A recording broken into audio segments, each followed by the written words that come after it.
मुझे तो आश्चर्य लग रहा है जो पूरे दिल्ली की नहीं, पूरे पंजाब की नहीं, पूरे देश की महिलाओं को बोलता है कि मैं उनका भाई हूं, पर उनकी ही पार्टी की राज्यसभा की मेंबर के साथ उनके ही घर में इस तरीके से मारपीट की जाती है और मुख्यमंत्री भारतीय जनता पार्टी के ऑफिस के बाहर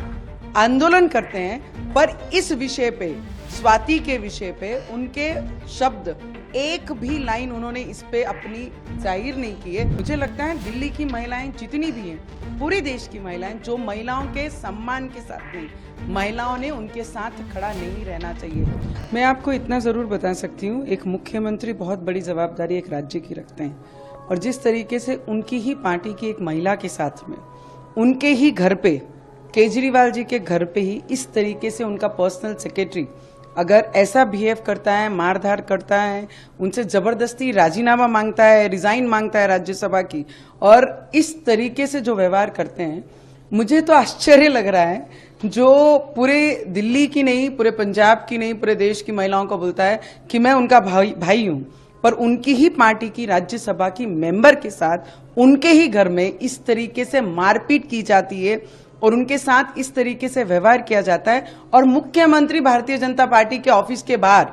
आंदोलन करते हैं। पर इस विषय पे, स्वाति के विषय पे उनके शब्द, एक भी लाइन उन्होंने इस पे अपनी जाहिर नहीं की है। दुख इसी बात का है कि हम एक एज ए मुख्यमंत्री, चीफ मिनिस्टर, एक बड़े कैपिटल, देश के पूरे कैपिटल को जब रिप्रेजेंट करते हैं और उनके पार्टी के साथ में उनके घर पे जब मारधाड़ होती है, उस पे ये क्यों बयान नहीं देते हैं। मुझे लगता है दिल्ली की महिलाएं जितनी भी हैं, पूरे देश की महिलाएं, जो महिलाओं के सम्मान के साथ नहीं, महिलाओं ने उनके साथ खड़ा नहीं रहना चाहिए। उनकी पार्टी के अगर एक महिला के साथ इस तरीके से व्यवहार अगर उनके ही लोग उनके ही घर में करते हैं, तो इस पे वो भाषा क्यों नहीं करते, इस पे उनका स्टेटमेंट क्यों नहीं आता है। उनका स्टेटमेंट हमेशा मोदी जी के विरोध में, ठीक है, as a opinion, as a oppositor, as a आप फाइट कर रहे हो, एज ए आप अगेंस्ट में बात कर रहे हो, वो सब चीजें एक इलेक्शन तक का, इलेक्शन के मतदान तक बहुत सीमित है। पर एक महिला की इज्जत को लेकर आपके पार्टी में क्या स्टैंड आप लेते हैं, ये साफ महिलाओं को दिखाई दिया है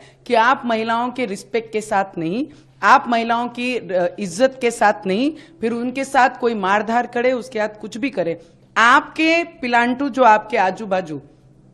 इर्द गिर्द फिरते हैं, आप उनके साथ है, महिलाओं के साथ नहीं है। ये स्पष्ट यहां से जाहिर होता है। नहीं तो उन्होंने प्रेस कॉन्फ्रेंस लेके मोदी जी पे विरोध पे बात किया, वो तो खुद क्रिमिनल है जो आज जाकर केजरीवाल बाहर निकले, बेल पे है वो। उन्होंने ये सोचना चाहिए कि बाहर आने के बाद सबसे पहला मुद्दा मेरा होना चाहिए कि महिलाओं के साथ मेरी पार्टी में ऐसा व्यवहार नहीं होगा, अगर हुआ है तो उस पर मेरी कार्रवाई जरूर करूंगा। उस पर भाषा ना करते हुए हमारे भारतीय जनता पार्टी के ऑफिस के बाहर ठिया लगाए हुए हैं, तो मुझे लगता है इससे खराब कोई व्यक्ति, कोई भी राज्य नहीं, कॉर्पोरेटर बनने का भी लायकी का केजरीवाल नहीं है।